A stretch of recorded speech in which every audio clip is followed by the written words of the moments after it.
안녕하세요. 오늘도 사연 살롱을 찾아주셔서 감사합니다. 저는 경기도에 사는 30대 후반의 여성이에요. 저는 듬직한 남편, 그리고 씩씩한 두 아들과 알콩달콩 살고 있어요. 남편과 결혼한 건 올해로 만 6년 됐는데요. 결혼하고 3년 정도 둘이서 특이한 일들을 겪어서인지 저희 둘은 남들을 모를 끈끈한 연결고리가 생긴 것 같아요. 그건 바로 손위 시누이 때문인데요. 시댁의 골칫덩이였던 시누이가 저희한테 어떻게 했는지 지금부터 그 이야기를 해보려고 해요. 남편은 저보다 한 살 많고 저희는 회사에서 만나 2년 정도 연애를 한 후에 결혼을 했어요. 결혼 전 저는 다른 회사에 다니는 대학 선배 제안으로 이직을 했고 남편은 그 회사에 계속 다녔어요. 신혼집은 저희가 모은 돈이 조금 부족해서 양가 부모님들이 보태주셨고요. 시어머니는 지방 대도시에서 도련님과 함께 큰 식당을 운영하셨고 저희 친정 부모님은 신혼집에서 차로 30분 거리에 있는 곳에 사셨어요. 시어머니는 식당을 운영하실 때는 여정부 스타일인데 가족들한테는 상냥하고 자상하셔서 그게 더 멋있어 보였어요. 저한테도 참 잘해주시고 돌을 넣는 시집살이도 시키지 않으셨고요. 도련님이 시어머니한테서 식당을 물려받으려고 같이 일을 하고 있었는데요. 남편은 어릴 때도 식당 일에 서툴러서 음식도 잘 못했고 자기가 돕겠다고 설거지를 해도 그릇도 많이 깨먹었다고 해요. 그래서 일찌감치 자기는 그쪽에 재능이 없다는 걸 깨닫고 공부만 열심히 했다고 하네요. 시어머니와 남편 그리고 도련님만 보면 각자 열심히 멋있게 사는 괜찮은 집안이죠. 그런데 시댁 골치를 썩게 하는 사람이 있었으니 바로 시누이였어요. 시누는 시아버지와 전처 사이에서 낳은 딸이라고 해요. 그분은 시누이를 낳고 몇 년 안 돼서 돌아가셨고 그 후 시아버지 혼자 10여 년을 동네 식당하며 사시다가 시어머니를 만나서 재혼하셨다네요. 한마디로 말해서 시누는 남편과 이복 남매였어요. 나이 차이도 14살이나 나니 거의 막내 이모뻘쯤 됐고요. 다들 열심히 사는 시댁 식구들인데 시누만은 달랐어요. 결혼도 한 번 했었는데 하도 시누 성격에 유별나서 몇 년이나 별거를 했다가 이혼을 하고 시어머니한테 용돈 받으면서 살고 있었어요. 남편이 그러는데 자기 손으로 돈 한 번 벌어본 적 없고 어릴 때도 식당 근처도 온 적 없다고 하더라고요. 그때는 식당이 지금처럼 크지 않고 동네에서 작게 하고 있었는데 그게 창피하다고 친구들한테도 자기 집은 큰 사업한다고 거짓말도 많이 했다고 해요. 저는 혹시 시어머니가 전처 딸이라고 시누를 차별한 건가 그런 생각도 잠시 해보게 되더라고요. 사춘기 나이에 새엄마가 들어왔는데 잘해주지 않으면 사람이 삐뚤어질 수도 있잖아요. 하지만 시어머니를 보면 절대 그럴 사람 같지 않았어요. 시어머니는 절대 시누에 대해 나쁜 말을 하지 않았거든요. 오히려 남편이 흉을 많이 받고 이런 이야기도 했어요. 내가 유치원 다닐 때 누나가 재수를 했는데 그때 학원에서도 무슨 문제 일으켜서 아빠한테 혼나고 막 그랬어. 내가 그거 진짜 똑똑히 기억해. 근데 다음날 엄마가 유치원에서 나 데리고 집에 오는 길에 어디 큰 건물에 가더니 거기서 선생님처럼 보이는 사람들한테 몇 번이나 고개 숙이면서 한 번만 받아달라고 하며 선물까지 드렸다니까. 나중에 보니까 거기가 재수학원이더라고. 누나 다시 학원 다니게 해달라고 엄마가 사정한 거였어. 무슨 일인지 몰라도 엄청 사고쳤던 것 같아. 엄마는 내가 그 일 기억 못하는 줄 아는데 난 그 기억이 너무 생생해. 그리고 누나 대학 가서도 집안일 한 번 한 적 없어. 용돈 안 주면 식당 카운터에서 돈 빼다가 자기 사고 싶은 거 다 샀고 엄마는 누나한테 혼낼 때는 혼내고 잘해줄 때는 잘해줬어. 우리한테 하는 거나 똑같았다고. 그래도 형님한테는 새엄마니까 싫었던 걸까? 그래서 그런지 내가 보기에도 어머님한테 좀 막대하시는 것 같아. 누나도 서울에 오든지 우리처럼 서울 가까운 데에 살고 싶은데 뜻대로 안 되니까 그러는 것 같아. 저희가 결혼할 무렵부터 신우는 직업도 없으면서 무작정 서울 부천에 와서 혼자 살겠다며 고집을 부렸다고 하네요. 누나 대학 나오고 계속 서울에서 혼자 살다가 결혼했거든. 매형 집안도 괜찮고 돈도 잘 벌었던 것 같아. 내가 볼 때는 누나가 너무 돈도 펑펑 쓰고 자기만 아니까 깨진 것 같아. 아무튼 누나는 예전에 엄마 아빠한테 받은 돈으로 서울에서 혼자 신나게 사는 걸 못 잊는 거겠지. 그러니 저렇게 엄마한테 서울 가서 살게 돈 내놓으라고 난리를 치겠지. 하지만 그것뿐이 아니었어요. 신우는 저희가 수도권에 사는 걸 되게 질투하는 게 눈에 보였어요. 저희가 신혼여행 다녀와서 처음 시댁에 갔을 때 이렇게 말하더라고요. 좋겠네. 거기 서울 가기도 편하고 시간도 얼마 안 걸리잖아. 그래도 혹시 모른다. 니들도 언제 어떻게 돼서 그 집 날리고 총구석 여기저기 전전하게 될지 알겠냐고. 명훈이 너는 그게 막 결혼한 애들한테 할 소리야. 쓸데없는 소리 할 거면 들어가 있어. 라고 시어머니가 한마디 하니까 시어머니를 잡아먹을 듯 노려보다가 화를 내며 방으로 들어가 버렸거든요. 아무튼 신우가 그렇게 진상을 부린다는 이야기를 간간히 들으며 저와 남편의 신혼생활이 시작됐고 결혼하고 반년쯤 지나 저는 첫 아이를 임신하게 됐어요. 그리고 산딸이 되었을 때 휴직을 하고 집에 있게 됐는데 신우가 연락도 없이 갑자기 찾아왔더라고요. 신우는 저희 아파트를 찬찬히 둘러보며 말했어요. 어머, 신축은 이렇구나. 나 살 때보다 더 좋아졌네. 벽에 대리석은 니네가 붙인 거야? 아니지, 원래 이렇게 돼 있지? 부엌도 그렇고 참 깔끔하네. 우리 엄마한테 우리도 새 아파트로 이사 가자고 해야겠다. 요즘 거기도 새로 지은 데 많거든. 그 양반은 돈도 많으면서 저 세상 갈 때 싸갈 건지 어쩜 그렇게 돈을 안 쓰나 몰라. 올케 생각은 어때? 우리 집 오래됐잖아. 이대로 사는 건 좀 아니지? 그건 제가 관여할 일은 아닌 것 같은데요. 그래도 아버님하고의 추억도 있고 하니 어머님도 계속 그 집에서 사시는 거 아닐까요? 올케도 참 추억이 밥 먹여줘? 요즘 애 같지 않게 생각 참 고루하다. 그래, 엄마가 이사 갈 생각 없으면 나라도 가게 해달라고 해야지 뭐. 부동산 투자한다고 생각하면 되잖아. 아파트 사놓으면 다 재산인데 얼마나 좋아?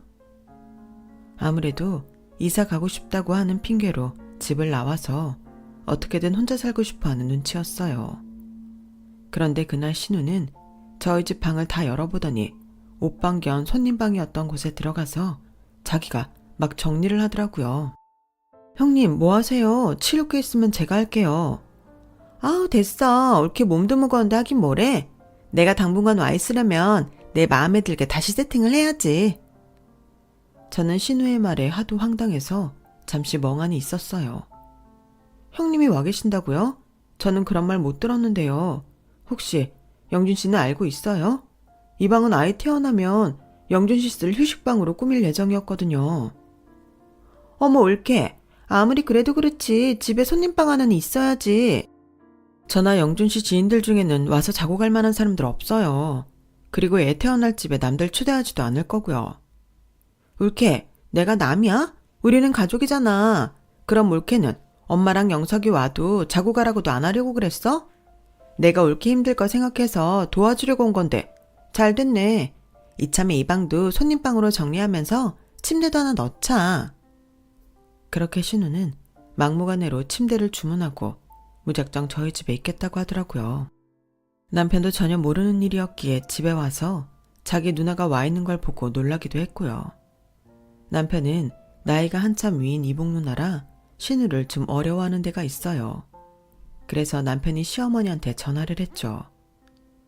아니, 명훈이 걔 서울 간다더니 니네 집에 간 거야? 대체 무슨 일이라니? 나 좀 바꿔봐라. 하지만 신우는 시어머니 말에도 꿈쩍하지 않았어요. 나 여기서 일자리 찾을 거라니까. 중장년 일자리 찾기 이런 거 있다고. 걱정 마. 내가 옳게 힘든 거 도와주고 몸 풀 때까지 있다가 일자리 정해지면 집 옮길 거니까. 요즘 가게 바쁘다면서 가게나 신경 써. 내가 알아서 할 테니까. 정말이지 남편도 저도 올케를 내쫓을 수도 없고 어쩔 수 없이 함께 있을 수밖에 없었어요. 저는 조심스럽게 신우한테 말했죠. 형님, 제 몸조리는 친정엄마 차로 30분 거리에 사셔서 저 봐주시기로 했어요. 그러니까 신경 안 쓰셔도 돼요. 아니, 올케는 나이 많은 엄마 고생시키고 싶어? 올케는 친정엄마가 편하겠지만 나이도 있으신데 혼자 힘드실 거야. 그럴 때 내가 도와준다니까? 그렇게 자기가 주문한 침대를 들어놓고 아주 자기 집인 것처럼 마음대로 하며 지냈어요. 그리고 제 산후조리요? 아무것도 하지 않았어요. 어쩌다가 잔심부름 조금 하고는 친구 만난다, 일자리 알아본다 그러면서 잔뜩 꾸미고 횡 나가서 밤늦게 들어오길 쓰였고요. 결국에는 아이를 보러 오신 시어머니와 도련님이 억지로 짐을 챙겨서 올케를 붙잡고 집으로 데려갔죠. 신우가 그렇게 저희 집에서 산 게 한 달이 좀 안 되는데요. 그 와중에 어찌나 부지런하게 사람들을 만나고 다녔는지 저희 동네 피트니스에 등록해서 벌써 친해진 사람들도 있더라고요. 저야 회사 다니느라 바빠서 겨우 아파트 입주민 대표나 저희 앞집 그리고 몇몇 분하고만 이야기하는 정도인데 말이에요. 아무튼 신우는 시어머니한테 끌려 집에 가면서도 피트니스 한 달 다 못 채웠다고 아쉬워하더라고요. 다 같이 다음 주에 호캉스도 가기로 했는데 그리고 피트니스 그거 아직 돈 남아서 아까운데? 이거 사 지금 애 낳고 힘들어하는 새애기 앞에서 그게 할 소리야? 그리고 호캉스? 네가 그럴 돈이 어딨다고 호캉스야. 얼른 집에 가게 앞장서. 새애기한테 그동안 신세진 거 미안하다고 하고. 아니 내가 남의 집 온 것도 아닌데 미안하긴 뭐가 미안해. 엄마는 은근히 사람 이런 식으로 무안하게 만들더라. 내가 친딸 아니니까 올케한테도 남처럼 말하는 거야? 으휴, 우리가 가족으로 산 게 얼만데 아직도 그런 소리야? 아무리 한 가족이어도 서로 예의라는 게 있는 거야. 그리고 영준이는 자기 가정을 꾸렸어. 그러면 엄연히 남의 집이지. 아 몰라. 그딴 소리 할 거면 나도 서울에 집 사달라고. 그렇게 억지를 부리는 신우 앞에서 남편도 도련님도 그저 한숨만 쉬었어요. 아무튼 시어머니 덕분에 저는 신우한테서 자유를 얻었죠. 말이 저를 봐준다는 거였지 제가 신우 때문에 신경 쓸 게 훨씬 더 많았거든요. 밥이며 반찬이며 입맛에 안 맞을까봐 신경 써야 했고 친정엄마도 신우 때문에 한 끼의 상을 2번씩 차린 적도 있어요. 그러니 저희는 모두 신우가 가면서 다들 한숨 돌리게 됐죠. 한번 내려간 신우는 다시 쉽게 저희 집에 오지는 못했어요. KTX를 타고도 몇 시간 걸리는 거리였거든요. 그럼에도 아이 100일 됐을 때 양쪽 집안이 모여서 축하잔치 때 오더니만 또 한 며칠을 있다 가더라고요. 그때부터 다시 한 달에 한 번씩 와서 기본으로 이틀 정도는 저희 집에서 집만 풀어놓고 잠만 자고는 친구들 만나러 간다며 나가더라고요. 그러면서 저한테는 이렇게 말했어요. 올케, 나 지금 이렇게 다니는 거 취업하려고 강의 들으러 다니는 거야. 엄마한테 내가 우리 조카 봐주기도 하고 공부도 한다고 했으니까 혹시 엄마가 전화해서 물어보면 올케도 그렇게 말해줘야 돼. 알았지? 내가 우리 조카님 맛있는 거 사가지고 올게. 아니, 100일 된 애가 밖에서 파는 걸 뭘 먹는다고 사온다는 건지 좀 어이없긴 했지만 그래도 취업을 위해서 공부하러 다닌다니 이제 정신을 차렸나 싶기도 하고 다행이라는 생각이 들더라고요. 그날 시어머니는 저한테 전화해서 혹시 신우가 저희 집에 오지 않았는지 물어보셨어요. 형님 여기서 취업 때문에 학원 다니신대요. 지금도 공부하러 나가셨고요. 그러자 시어머니가 깊은 한숨을 내쉬는 게 핸드폰으로도 들리더라고요. 제발 그랬으면 좋겠는데 이번에는 또 무슨 꿍꿍인지? 알았다. 너한테 미안한 게 많구나. 명은이한테 너무 맞추려고 하지 말고 명은이는 명은이대로 지 알아서 챙겨 먹고 다니게 놔둬. 빨래도 자기 거는 자기가 하라고 하고 너는 준서 보기만도 바빠. 체력도 모자라고. 너나 잘 챙겨 먹고 건강히 있어야 한다. 네 어머니 걱정 마세요. 그리고 저 괜찮아요. 가만 보니 시어머니한테 말도 안 하고 올라온 것 같은데 정말 취업 때문에 온 거면 말 못할 이유도 없을 텐데 이상하기는 하더라고요. 그래도 속사정을 알 수 없으니 저야 가만히 있을 수밖에 없었죠. 아무튼 신우는 그런 식으로 몇 달 동안이나 저희 집을 들락거렸어요. 한 번은 신우가 자기는 정말 서울이나 저희 집 근처에서 살고 싶다며 아주 푸념을 하더라고요. 신우는 시어머니가 하는 식당을 할 생각도 없었고 그런 일이 자기한테 맞지도 않는다고 했어요. 그리고 자기는 그렇게 지방에 처박혀 있을 사람이 아니라며 어떻게든 올라오고 싶다고 저희를 많이 부러워하더라고요. 형님, 그럼 지금 공부하고 계신 걸로 서울에 취업하세요. 그러면 어머님도 형님 서울에 사실 집 마련해주지 않겠어요? 아, 뭐 그거야 그렇지. 근데 그 취업이 어디 쉬워? 보아하니 일자리를 좀 알아본 모양인데 잘 안 된 것 같더라고요. 신우는 그 후에도 아이를 봐준다며 핑계를 대고 저희 집에 이틀이고 사흘이고 있다가 가고는 했는데요. 한 번도 저희 아이 형식적으로라도 안아준 적도 없네요. 예쁘다고 한 적도 없고요. 아무리 이복남매라고 하지만 그래도 친조카인데 말로는 한 가족이라면서 어쩜 그런지 저는 대신 많이 서운했어요. 그런데다가 술을 잔뜩 마시고 오면 남편을 붙들고 말을 많이 했죠. 남편은 피곤해서 어쩔 줄 모르면서도 별 수 없이 들어줬고요.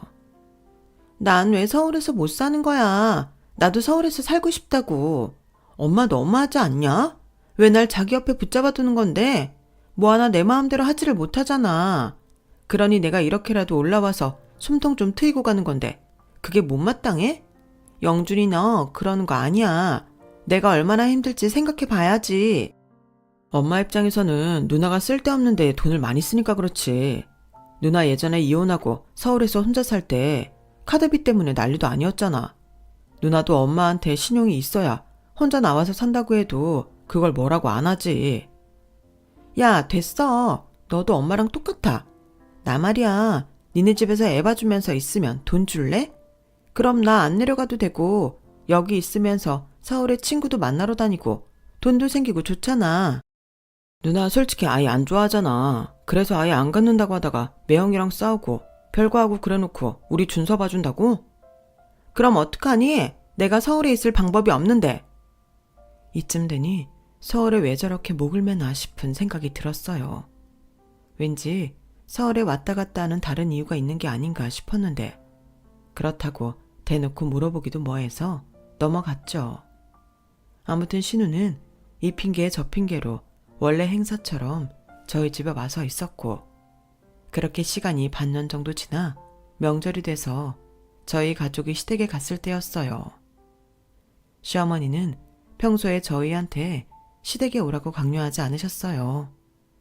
어차피 서로 바빠서 차분히 앉아 이야기할 시간도 없는데 뭐하러 먼 길 왔다 갔다 하느냐며 합리적으로 살자고 하셨죠. 그래서 저랑 남편은 명절 때만이라도 꼭 찾아뵙기로 했어요. 그런데 신우는 정말이지 어이가 없을 정도로 자기만 알더라고요.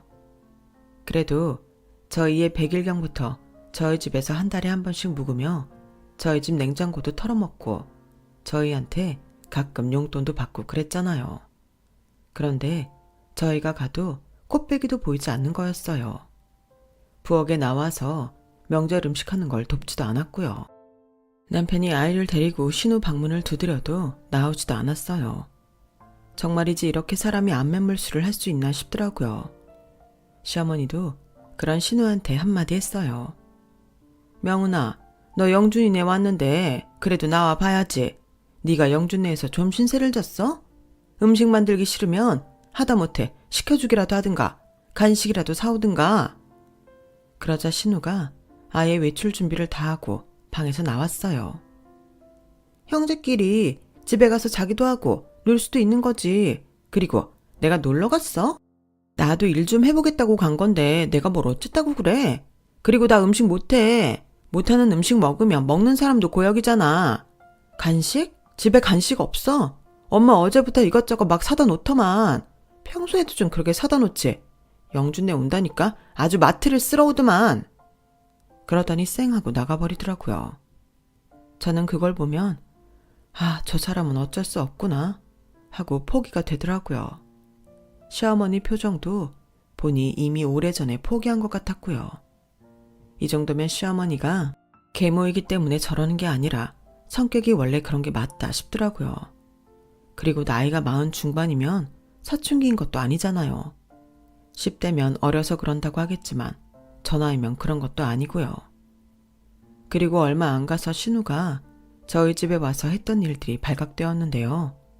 바로 고등학교 동창들하고 개모임을 만들었다가 그 돈을 주지 않아서 난리가 났기 때문이었어요. 아니, 요즘도 개를 해? 뭐 할 수는 있지. 그런데 형님 그거 주도하러 와서 돈 필요한 사람 안 주는 건 뭐야? 아, 진짜 누나 왜 그런지 모르겠다. 정말 창피하다. 남편은 머리를 쥐어 감싸며 열받아 어쩔 줄 모르더라고요. 저런 일을 하려고 서울 오겠다 노래를 불렸냐며 언제 철드냐고 아주 황당해했어요. 황당하기는 저도 마찬가지였고요. 그때 시어머니가 올라오셔서 동창들 일일이 찾아가 미안하다고 사죄하고 돈도 다 돌려주셨어요. 그 일로 신우는 한동안 외출금지를 당했어요. 너 이러고도 또 영주인에 올라오고 서울 살겠다고만 해? 내가 당장 네 카드 다 뺏어버릴 테니까 그런 줄 알아. 그렇게 신우는 2년 정도 잠잠하게 지냈어요. 신우가 다시 저희 집에 오기 시작한 건 제가 둘째를 가졌을 때였어요. 올케, 내가 가서 집안일 좀 도와줄게. 올케 준서도 있는데 아이 가져서 얼마나 힘들어. 내가 옆에 있는 게 좋겠지. 전에도 내가 있었잖아. 형님 괜찮아요. 저 엄마가 도와주셔서 힘든 거 없고요. 또 안정되면 도우미 아주머니 부르려고 해요. 그이도 그러라고 했고요. 마음만 받을게요. 무슨 소리야, 도우미라니. 남한테 집안일 맡긴다고? 설마 네 준서도 도우미한테 맡기려는 건 아니지? 애들 남의 손 타게 하는 거 아니야. 내가 갈게. 도우미 줄 돈 나한테 줘. 그럼 되잖아. 큰애 가졌을 때 와서 아무것도 한 게 없으면서 저러는 걸 보니 또 뭔가 건수가 생겼나 싶었어요. 형님, 지금은 괜찮아요. 정말이에요. 혹시 나중에라도 불편한 점 있으면 그때 부탁드릴게요. 어머, 고모가 조카 좀 보러 가겠다는데 뭘 그렇게 딱 잘라. 혹시 내가 전에 개모임 좀 잘못했다고 나 피하는 거야? 그거 내 잘못만도 아니야. 그년들이 사람 말 잘못 알아듣고 돈 타갈 기한도 아닌데 내놓으라고 난리친 거지. 그것도 거짓말이었어요. 신우는 그때 개모임에서 모은 돈으로 혼자 해외여행을 가서 다 쓰고 왔거든요. 아무튼 제가 그렇게나 사양을 했음에도 신우는 계속 저한테 전화와 문자를 하며 저희 집에 오겠다고 했어요. 저는 너무 스트레스를 받아 그 일을 남편한테 말했고 남편이 신우한테 전화해서 딱 잘라 거절했어요. 누나, 안 와도 돼. 정말이야. 우리 일은 우리가 알아서 할게. 저 사람도 둘째여서 경험이 있으니까 전보다는 더 안정적이야. 아무튼 됐다고. 누나 도움 없어도 된다니까. 정말 오지 마. 알았어? 난 분명히 말했다. 아니면 엄마한테 말한다. 사람 유치하게 만들지 말고 그냥 우리 손에서 정리하자. 알았지? 그렇게 진땀을 빼며 남편이 통화를 했고 신우는 문자도 전화도 하지 않고 잠잠해졌어요. 그렇게 신우가 저희 집 오는 건 없던 게 된 줄 알았어요. 그리고 2달쯤 지났으려나요. 저희 집으로 알 수 없는 택배들이 줄줄이 오기 시작했어요. 이름은 분명 제 이름인데 제가 주문한 게 아니었어요. 저 땡땡몰이죠? 제가 주문한 게 아닌데 물건이 왔어요. 김성은 씨 아니세요? 경기도 땡땡씨. 맞긴 한데 제가 주문 안 한 건데요. 물건들은 전부 비싼 화장품이나 가방에 구두, 운동화 옷이었는데 진짜 한두 푼 하는 것도 아니고 저는 생전 걸쳐보지도 않은 것들이었어요. 남편과 저는 각각 신용카드가 도용된 건가 했는데 그것도 아니었어요. 둘 다 결론에 다다른 건 바로 신우였어요. 이거 아무리 봐도 누나 취향이야. 누나가 많은 것 같은데. 남편은 곧장 신우한테 전화를 해서 물어봤어요. 이거 대체 어떻게 된 거냐니까? 왜 집사람 이름으로 물건을 주문해서 우리 집에 다 오게 만든 거냐고. 일단 좀 갖고 있어봐. 내가 나중에 설명할게. 지금 아직 집이 마련되지 않아서 그래. 곧 마련되니까 그때까지만 잠시 맡아줘. 엄마한테는 비밀이야. 형제끼리 이 정도는 해줄 수 있잖아. 알았지? 하지만 남편은 가만히 있지 않았고 바로 시어머니한테 연락했죠. 그러자 시어머니가 뜻밖의 말씀을 하시더라고요. 아니, 너랑 준서애미한테 신세 많이 줬다고 둘째도 가졌는데 선물해주고 싶다고 하길래 내가 카드 줬어. 과하게 많이 쓰긴 했지만 전부 니네 집으로 갔길래 선물을 꽤나 했나 보다 했던 건데 그게 다 명은이 거라고? 그리고 서울에 간다고 했다고? 이게 다 어떻게 된 일인지 아무래도 신우가 또 사고를 치는구나 싶더라고요. 저희 돈을 쓴 건 아니지만 자꾸 저희 집을 중간에 걸치고 무슨 일을 벌이니 어쨌든 저희도 피해를 보긴 했죠. 게다가 저 아이 가져서 힘든데 신경 쓰게 하니 짜증이 나더라고요. 대체 형님은 왜 저러시는 거야? 아니, 우리가 그렇게 만만해? 왜 자꾸 우리를 이용하냐고 한두 번도 아니고 말이야. 혹시 평생 이러고 살아야 되는 거 아니지? 나 그건 너무 힘들 것 같은데. 미안해. 내가 대신 사과할게. 나도 누나가 이런 식으로 우리를 이용할 줄은 몰랐어. 이번엔 진짜 단판 짓고 다시는 우리한테 아무 짓도 못하게 할게. 솔직히 남편이 무슨 잘못이 있나요? 남편도 자기 누나 때문에 얼마나 곤란해하는지 옆에서 다 봤으니 더는 화도 못 내겠더라고요. 남편은 여러 번 신우한테 전화를 해봤지만 어쩐 일인지 신우는 전화를 받지 않았어요. 저도 문자도 보내고 전화를 했는데 마찬가지였고요. 그리고 며칠 지났는데 신우가 면세점 쇼핑백을 잔뜩 들고 저희 집에 나타난 거였어요. 연락 안 돼서 놀랐겠다. 나 잠깐 베트남 놀러 갔다 왔어. 이건 초콜릿 선물. 나 한 이틀만 신세 지자. 라면서 제일 작은 가방 하나만 툭 던져놓더니 바로 방으로 들어가더라고요. 남편은 신우가 나오기를 기다렸다가 거실에 앉혀놓고 이야기를 했어요. 누나, 앞으로 이렇게 불쑥불쑥 찾아오지 마. 우리도 우리만의 생활이라는 게 있잖아. 아무리 형제라도 나는 가정이 있고 이 사람도 둘째 가지고 얼마나 불편하겠어. 편히 쉬지도 못해. 왜 못 쉬어? 내가 뭐라고 했어? 나 잠깐 있겠다는 게 그렇게 못할 일이니? 나 여기 계속 안 있는다고. 나갈 거라고. 그런 얘기가 아니야. 누나 준서 나왔을 때도 100일 핑계대고 와서 몇 달 동안이나 계속 들락거렸었잖아. 그거 우리 입장 생각해봤어? 그런데 이번엔 이게 뭐야? 엄마한테는 저 사람하고 준서 선물 산다고 카드 빌려가서 누나 물건 잔뜩 샀다가 우리 집으로 보내고 누나 마음대로 우리 이용하는 거 이제 그만해. 야, 나 서울에 집 샀어. 그러니까 걱정하지 말라고. 아직 집에 들어가질 못해서 잠깐 내 물건 여기 맡긴 거야. 그리고 나 거짓말한 거 아니야. 거기 잘 보면 올케 수분크림 하나 있다고. 준서 장난감도 있고. 내가 성의 표시는 하면서 일하는 사람이야. 나 뻔뻔한 사람으로 몰지 마. 아니, 이보다 어떻게 더 뻔뻔할 수 있나요? 말이 안 통하는 사람인 건 알았지만 정말 너무한다 싶었어요. 어쨌든 저랑 남편은 이틀 후에 나간다는 약속을 받고 그때까지 지켜보자 하고 있었어요. 그런데 있을 때 되던 날 시어머니가 예고도 없이 오신 거 아니겠어요? 어머니, 무슨 급한 일 있으세요? 어머니가 연락 없이 오신 건 처음이라 좀 놀랍네요. 무슨 일 생긴 거죠? 명은이 어디 갔니? 얘 지금 여기 있지? 그게 내일 나간다고 약속하시고 계신 거예요. 저희도 어쩔 수 없었어요, 어머니. 그때 신우는 외출 중이라 집에 없었어요.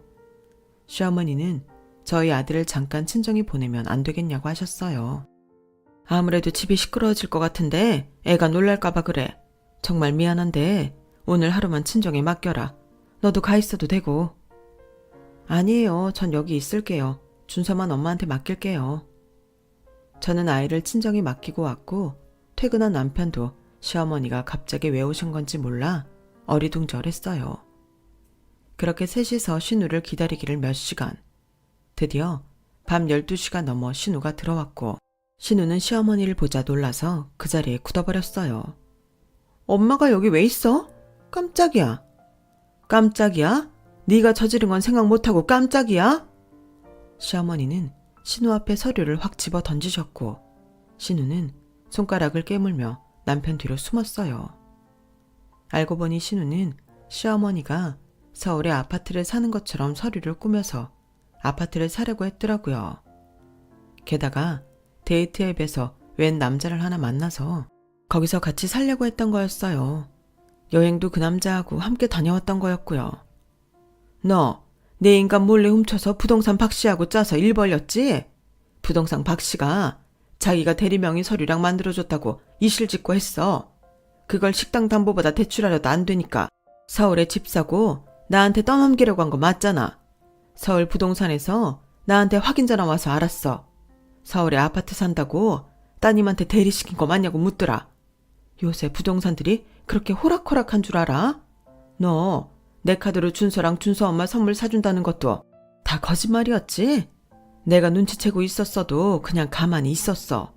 나 너 중학생 때 본 이후부터 너한테 친엄마처럼 해주지 못할까봐 그것만 걱정하며 살았다. 네가 이렇게 된 게 엄마 어릴 적 잃고 내가 집에 들어와서 그런 것 같아 마음 아파서 사람 꼴만 하고 살면 그냥 넘어가려고 했어. 근데 이제는 어디서 뭐 하는지도 모르는 놈하고 같이 살려고 서류 조작하고 그거 안 되니까 도장 훔쳐서 집을 사려고 해? 너 그 계약금 하려고 영석이 통장에서 돈 빼돌렸지? 나중에 다 갚으려고 했어. 잘 되면 갚으려고 했다고. 뭘 잘 돼? 네가 뭘 하는데 잘 되냐고. 그 남자도 사기꾼이야 이거사. 내가 다 알아보고 너랑 단판 지으려고 온 거야. 그놈이 네가 돈 좀 있는 것 같으니까 너 등쳐먹으려고 붙은 거야. 아니야. 그 사람 그런 사람 아니야. 엄마가 뭘 한다고 그래? 그러자 시어머니는 사진들을 내미시더라고요. 보니까 그 남자가 다른 여자들이랑 콜라텍 같은 데서 찍힌 모습이었어요. 이 바보 같은 거사. 네가 남 속여서 먹고 살려고 하는데 너한테 괜찮은 남자가 올 리가 있어? 네가 성실하지 않은데 네가 한 짓을 생각해야지. 그 사진을 본 신우는 자리에 털썩 주저앉았어요. 완전 넋이 나간 표정이더라고요. 나 아무래도 이 유언장대로 해야겠다. 네 아버지가 남기고 간 유언장이니 네 눈으로 확인해. 보니까 시아버지가 변호사 공증받아 남긴 유언장이었어요. 거기에는 신우가 정신 못 차리고 살면 유산 한 푼도 주지 말고 경제적 지원도 해주지 말라는 내용이었어요. 집안 재산에 손을 대거나 40살까지 독립하지 못할 때 그러라는 단서가 붙어 있었죠. 나 그래도 너 원하는 대로 살게 해주고 싶어서 이거는 그냥 묻어두려고 했다. 그런데 너 지금 40도 아니고 50 바라보잖아. 언제까지 식구들 민폐 끼치면서 철없이 살 거야? 게다가 이제는 동생 돈까지 빼돌리고 서류 위조하고 내 도장까지 훔쳐? 네가 해도 너무하는 거지? 엄마, 내가 진짜 잘 살아보려고 한 거야. 내가 서울에 있겠다고 해도 내 소원 들어주지 않았잖아. 너 혼자 두면 또 다른 사람 돈 빼돌리고 말썽 일으키고 영준이네 힘들 게 뻔한데 어떻게 서울에 널 두니? 너 무슨 일 생기면 제일 가까운 데 있는 영준이네가 전부 쫓아다니면서 수습해야 될 거 아니야. 그러니까 지금 엄마는 나보다 엄마 배 아파 낳은 아들이 더 중요하다 그 뜻이네. 그러자 참다 못한 남편이 나섰어요. 누나 좀 적당히 해. 우리 아무도 그렇게 생각한 적 없어. 누나가 나 고등학교 때 무슨 연수 간다고 속이고 유럽 가서 한 달 내내 놀다가 카드 한도 다 써서 거기서 잡혀있고 엄마가 수습하러 간 적 있잖아. 그때 엄마가 누나 유럽 보내려고 나랑 영석이 학원비 한 달 다 밀려 있었다고. 엄마가 뭘 차별을 했다는 거야? 정신 좀 차려. 혼자서 그런 피해 망상에 사로잡혀 있지 말고. 신우는 사면초가가 돼서 더 이상 빠져나가지 못할 걸 알자 눈물을 뚝뚝 흘리며 울기 시작하더라고요. 나 진짜 그 남자 믿었단 말이야. 돈 잘 번다는데 지금 미국에 재산이 묶여있어서 못 가져오니까 집만 먼저 마련해서 살자고. 자기가 투자한 거 이익금 받으면 바로 다 해결된다고 했단 말이야. 정말 한숨만 나오더라고요. 세상에 저런 말을 믿다니. 이건 순진한 건지 철이 없는 건지 분간을 못하겠더군요. 시어머니는 신우가 제 이름으로 사들인 명품들 다 반품하라고 하셨고 그 자리에서 신용카드도 다 뺏어버렸어요. 너 지금까지 준서 애미애비한테 민폐 끼친 거 사과해 지금 당장. 아니면 너 집에도 안 들이고 내쫓아버릴 거니까. 내가 미안했어 영준아. 옳게 불편하게 해서 미안해. 아주 나오지 않는 사과를 짜내는 게 보였지만 어떻게든 집에서 쫓겨나는 건 싫어서 미안하다고 하는 걸 보니 왜 저러고 살까 싶고 한심해 보이기까지 했어요. 너 그 아파트 위약금 네가 물어. 네가 이래서 물어야 돼? 이 유언장 봤지? 네 유산은 한 푼도 없어. 내가 그동안 정을 봐서 집에서 내치지는 않을 거야. 근데 네가 네 앞가림 안 하면 바로 쫓아낼 테니까 그런 줄 알아. 엄마, 그건 아니지. 솔직히 이 유언장 가짜인지 어떻게 알아? 그래? 그럼 네가 김 변호사님한테 가서 물어봐. 아빠랑 친구였으니까. 누구보다 잘 알 거다. 이 유언장 만드는 거 도와주신 게 김 변호사님이야. 그러자 신우는 이제 자기 어떻게 하냐며 통곡을 하더라고요. 급기야 시어머니 바지가랑이를 붙잡고서 난리였어요. 나 어디서 일해본 적 없잖아. 내가 지금 어디 가서 뭘 해? 왜 없어? 마트에서 캐셔를 하든 식당에서 설거지를 하든 알아서 해. 너 우리 식당은 창피하다고 했잖아. 다른 식당 가서 설거지를 하든가. 우리 식당 이제 엄청 크고 그 동네 맛집인데 창피하긴 뭐가 창피해. 어디 갈 거면 우리 식당 가는 게 낫지. 네가 내 딸이고 직원들이 다 하는데 네가 설거지하고 있으면 직원들이 얼마나 불편하겠어? 다른 데 알아봐. 그럼 나 다른 일 하면 되잖아. 네가 할 줄 아는 게 뭐 있는데? 네 말대로 너 식당에서 돌아가는 거 아무것도 모르잖아. 난 그렇게 모르는 직원 홀에도 카운터에도 둘 수 없으니까 다른 데 알아봐. 어머니의 추상 같은 모습에 신우는 울기만 하더라고요. 여장부인 시어머니가 그동안 얼마나 참고 신우를 봐줬는지 그것만 봐도 알 수 있겠더라고요. 제가 신혼 초에 시어머니가 계모라서 사춘기 때 상처 입어 신우가 저런다고 잠시 생각했던 게 죄송할 정도였어요. 남편도 더는 아무 말 하지 않았고 저 보기 민망한지 주구막히 입모양으로 미안하다고만 하더라고요. 그런데 이게 어떻게 남편이 미안할 일인가요? 그 누구의 잘못도 아니고 신우가 정신 못 차린 게 문제죠. 신우는 밤새 울더니 아침에 시어머니한테 떠밀려서 명품 쇼핑백들을 전부 가지고 나가서 반품을 했어요. 시어머니가 뒤에 따라다니며 하나하나 체크한 것 같더라고요. 그리고 아파트 위약금 물겠다는 각서를 시어머니가 대신 써주고서 매달 얼마씩 보내기로 한 것 같아요. 그 부동산에서 시어머니 신용을 보고 해준 일인 듯 했어요. 그 후 신우는 시어머니가 말씀하셨던 것처럼 신용카드 다 뺏기고 마트에서 캐셔 일을 한다고 들었어요. 저야 애도 가졌고 당분간 회사도 더 다녀야 하니 신우가 어떻게 지내는지 제대로 알지 못하며 지나갔는데 이따금 안부 전화하는 도련님이 한마디씩 해줘서 들었죠. 그리고 제가 애를 낳아 시어머니 생신에 못 가봤을 때 남편 혼자 시댁에 다녀왔거든요. 그때 신우를 보고 온 남편이 이러더라고요. 누나가 카드 돌려받으려고 맨날 엄마한테 빌더라고. 근데 엄마 이번에 마트에서 일하면서 위약금 다 안 갚으면 집에서도 내보낸다고 아주 단단히 결심하셨어. 엄마 한번 굳게 마음먹으면 아무도 못 말리거든. 신우는 어쩌다 한 번씩 저한테 전화를 해서 돈 좀 보내달라고 했지만 시어머니가 저한테도 절대 돈 주지 말라고 하셨기 때문에 좀 불쌍할 때도 있었지만 참고 보내주지 않았어요. 저도 시어머니 그런 모습 보니 좀 무섭더라고요. 아무튼 그때 신우는 열심히 3년간 일해서 위약금을 갚았고 시어머니한테도 손이 발휘되도록 빌어서 겨우 식당에서 홀 서비스를 하게 되었어요. 시어머니는 직원들한테도 사장 딸이라고 봐주지 말고 제대로 교육시키라고 했다더라고요. 그럼에도 신우는 여전히 돈이 조금 생기면 명품 하나씩 사드리곤 하던데 습관은 어쩔 수 없나 봐요. 또 자기가 쓰던 게 있으니 그게 어떻게 바뀌겠어요. 아무튼 신우가 아주 정신을 차린 건 아니지만 적어도 저희를 이용해 먹지는 않아서 그것만도 다행이라고 생각하고 있어요. 신우는 여전히 혼자 살고 있고 아직도 돈 많은 남자가 자기를 데려가길 바라는 철없는 모습을 보이고 있고요.